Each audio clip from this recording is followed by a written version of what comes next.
Remembrance Day for me is not so much about a single memory. It's much more a collage of memories. I remember back in 2012. I was very young, very inexperienced. Before I knew it, I was knocking at the gates of Kapooka, thinking, I think I've made a big mistake. When I went to Kapooka as a 17-year-old, I hadn't been in a taxi, let alone on a plane. When I went to the Middle East, I was a young officer, a captain, but had never been tested. I can remember every moment of that visit. When you start out in joining the army, I think maybe you have a more romantic notion of what your service will be like and what it means. I kind of had this perception that it would be like MESHA. Extreme discipline and physical training. I also had an idea of where I wanted to end up, which was flying helicopters. It was the part in between which I thought, well, I don't know what this pathway is actually going to be like.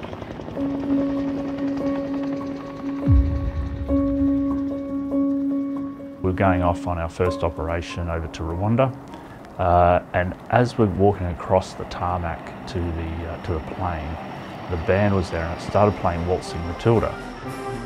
It just gave a great emotion to the moment and a real sense of, I guess, a place in history, a place in our culture, and being part of something that was much, much bigger than just an individual. Look, not all my greatest achievements are perhaps all that significant to others. I think I remember when I was a young soldier, maybe 17, 18, busting out from an exercise at high range and doing a Macca's run at about 2 or 3 in the morning. And my webbing was just jammed full of Big Macs, no drinks, they were too hard to carry. We had a pretty good setup there. I was in Lashkar, we had gardens right outside. The Afghans love their gardens. They see it as the closest thing to paradise on earth. And I'd steal a pastry from the dining facility and have a cup of tea in the gardens in the afternoons. I remember getting on a bus with a whole bunch of Australians and New Zealanders and going out to the Kranji Commonwealth War Cemetery, and it was just before the sun came up and there were just these gravestones standing out white, ghostly white, in the half-light, and the cicadas were drumming away, and then in the distance there was a piper.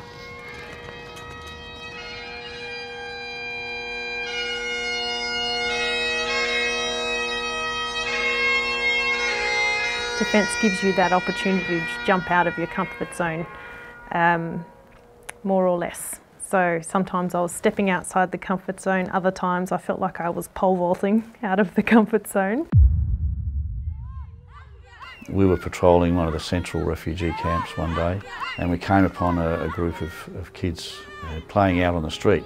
And sure enough, an Israeli patrol came around the corner. Unfortunately, watching them play soccer was a young girl. She unfortunately was hit in the eye by a rubber bullet. We basically broke the rules. We drove forward, we got the girl into the back of the vehicle and then reversed out and took her to medical care. About 2 weeks after, we were invited by the family to come back and see Hannah. I naively thought I'd just give her a gift to cheer her up. So I gave her a little wind-up hopping kangaroo. And I had forgotten the Palestinian tradition that if you get given a gift, you have to give a gift back. The only thing young Hannah had that she gave me was the rubber bullet they'd taken out from behind her eye, and to this day I carry that rubber bullet around with me wherever I go. What it reminds me of is that it doesn't matter how bad a day I'm having, someone in this world is having a lot worse day. I was in southern Iraq and I got called down to the front gate because there was a local man out the front who was very agitated. As it turned out, this man's son, who was around 5 or 6, we figured out had cancer. And he was begging for us to take his son in to our hospital. What then occurred was about a 2-hour conversation where really it was just about absorbing this man's, I guess, desperation, because I couldn't help. He had accepted that, and he left. And to be standing there in such a powerful position, but to feel completely powerless, it's not something I'll ever forget. We were given the chance as Army Reservists to go to Kangaroo Island and help fight the fire. Dad said that his brother, my uncle and my cousin had been killed. When I stepped onto the island, without me having to say anything, they recognised my name straight away, and one of the farmers' wives ran at me and literally grabbed me and hugged me, and yeah, she said thank you. So, with both of my uniforms that I wear, what the community expect of us is that when the moment occurs, when they are unable to complete what they need to do, it's our time to step up. It gave me so much. You know, I paid for it, definitely. It's got me to where I am now, which is a place where I'm actually really content with both what I've done and learned through life. Some extreme highs, some pretty low lows occasionally, but some really quite a thrilling ride. If you care about community, if you care about what's right, and if you care about justice, then that's what service means. The work we do is important. For some of the people I've met, you know, I may be one of the few people that remember them in that moment, and it's important that someone remembers it. It mattered then, it mattered through their life, it matters now for them.